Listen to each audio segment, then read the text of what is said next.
খেলা জায়গা এখন আমাকে আয়াত করতে না চশমাটা ভাঙতে পারতো আশেপাশে বাড়ির পাশ তোমার বাসা কোথায় যাও যাও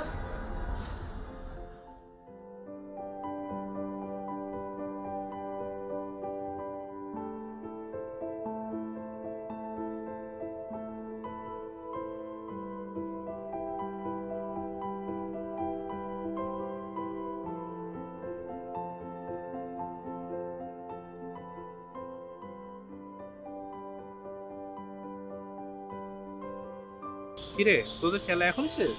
আরে ভাই বলেন না, ওই জসিম আঙ্কেল আছে না, উনি আমাদের বকা দিয়ে ওখানে খেলতে নিষেধ করে দিয়েছে, তাই বাসার দিকে যাচ্ছিলাম। এখন কি বলবো, তোদের আসলে খেলার জায়গা নাই এটাও সত্যি, কিন্তু রাস্তার মধ্যে খেলাটা আসলে সেফ না। হয়তো উনি ভালো বুঝেই বলছে, থাক মন খারাপ করিস না।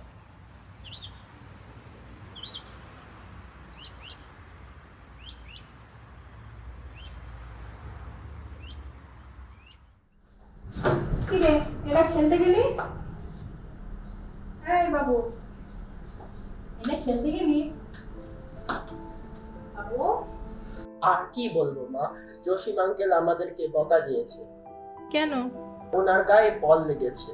মুরব্বীরা কিছু বললে রাগ করতে হয় না বাবা, নিশ্চয়ই কোনো কারণ ছিল সেই জন্য বলেছে।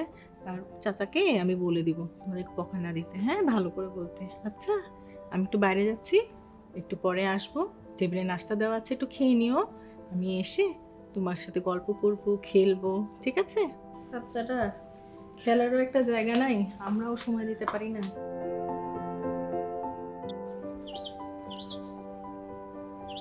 এই সৌরভ,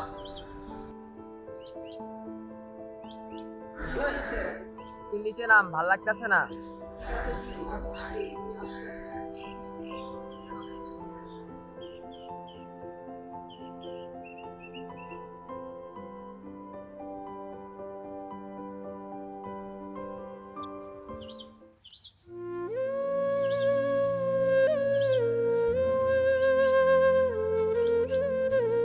ফেসবুকে দিয়ে দেই, যদি কেউ চিনে থাকেন তোমাকে সেটাই করেন নিয়ে যান, এটা ভালো ভিউ হবে।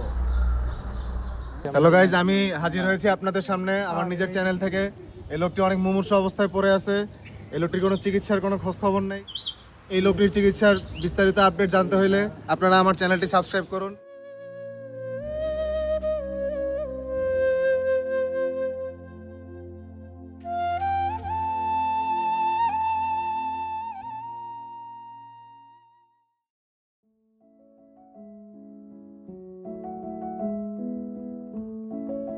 ভাই, আমরা আসতেছিলাম না, আসার সময় একজন পথচারী ওই জায়গায় পড়ে আছে, মানুষজন লাইভ, তারপর ভিডিও অনেক কিছু করতেছে। পথচারী বলতে?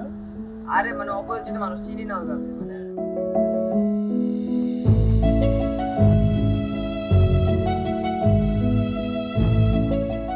এই আপনারা ভিডিও করতেছেন একটা মানুষ। এখানে আরে কি ভাই হয়েছে? একটু পরে আরে আসেন। ভাই, আপনারা পরে আসেন যাবেন ভাই। ভাই। ভিডিও করেন কেন? এই পানি নিয়ে আসো তুমি, পানি নিয়ে আসো তুমি। এই, এই চলেন, চলেন ভাই। আল্লাহ হাফেজ। আরে ভাই কি নাকি ঝামেলায় পড়ে। আরে ভাই, আপনারা বুঝবেন না, আপনারা একাই চলো। দিন হইছে। এনেন, এনেন। আমাদের শিশুদেরকে আমরা কোনো খেলার জায়গা দিতে পারি না, ওদের হাতে ধরিয়ে দিতে হয় বিভিন্ন গেজেট। তারপরেও এই শহরের অলিতে গলিতে খেলতে গেলে প্রতিনিয়ত ওদের সম্মুখীন হতে হয় নানা প্রতিবন্ধকতার। প্রজন্ম থেকে প্রজন্মান্তরে পারিবারিক মূল্যবোধ ও শিশুদের প্রতি সহনশীলতাই পারে একটি মানবিক ভবিষ্যৎ গড়ে তুলতে।